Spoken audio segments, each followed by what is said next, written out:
Guten Tag alle, Herr Wallis hier. Heute wollte ich kurz ein Video über dieses Wort doch machen. Viele Leute wollten wissen, wie wir das eigentlich auf Englisch übersetzen können. Und deswegen dachte ich, dass ich ein Video darüber machen würde, um euch zu zeigen eigentlich, wie viele Bedeutungen es eigentlich haben kann.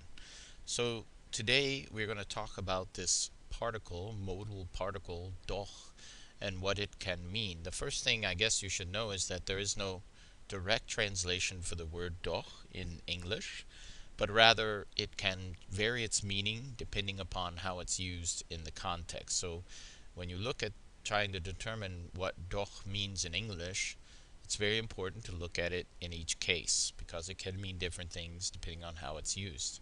So let's take a look at some examples here before we go into it. Maria hat gesagt, dass sie heute kommen würde, doch sie kann nicht. So Maria said that she would come today, however, or but she can't.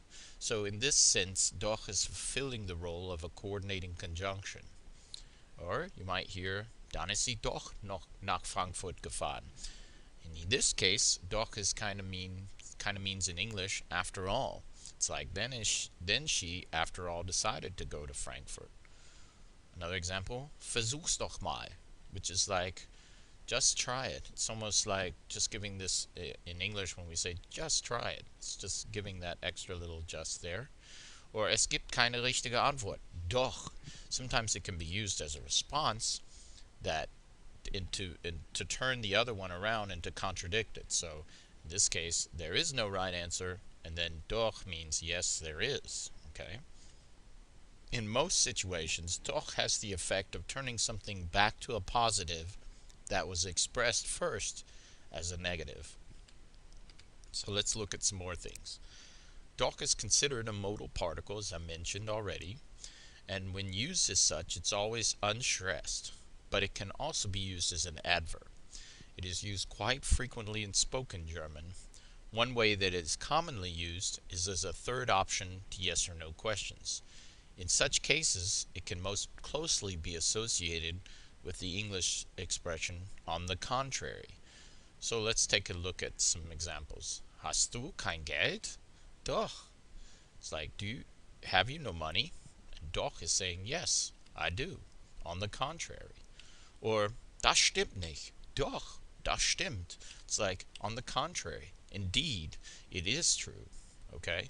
So used like that, doch has those meanings. As an adverb, doch can have the meaning of after all, or all the same, or perhaps even as didn't you? For example, ich habe ihn doch erkannt. Here, I recognize him after all. Du hast doch gesagt, dass du kommst. You did say that you were coming, so it's kind of a clarifying thing. Ich habe doch recht gehabt. I was indeed right after all. Or I was right after all. So in these cases, doch can have these meanings. Doch can also be used as an intensifier, what we call in English. And in such cases, it may take the meaning of English actually or indeed, and it just serves to strengthen what you're saying. So, das war doch mein Freund Max.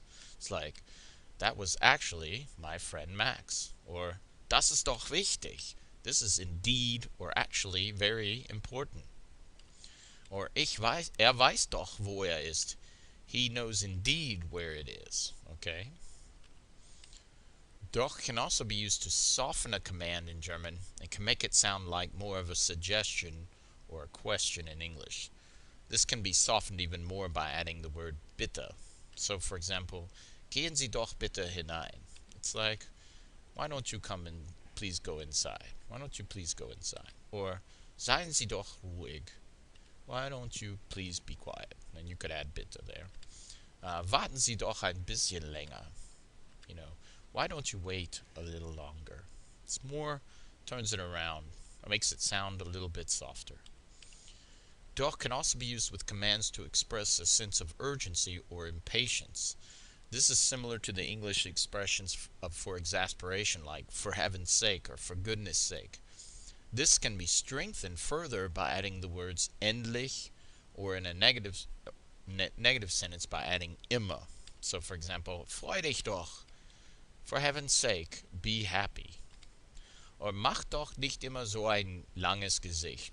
Don't keep making a long face like that. Don't always keep making that face. And bring den Wagen doch endlich in die Garage. So why don't you bring the car, for goodness sake, into the garage? It's like, shows a little bit of exasperation there. Doch can be used in questions to ask for confirmation of an answer or a repetition of information. So, wie heißt doch dein Freund? It's like, what did you say your friend was called? Or, wer war das doch? Who was that again? Or, wohin fliegst du doch auf Urlaub? Where did you say you were flying to on vacation? Doch can be used in the role of a coordinating conjunction, replacing aber in certain situations. For example, Sie wollten schwimmen gehen, doch es hat geregnet. So they wanted to go swimming, but it rained. So this is the conjunction here. Or, ich bin müde, doch ich muss noch mehr arbeiten. I'm tired, but, however, I still have to keep working. I have more work to do. Okay, vielen Dank, das war's.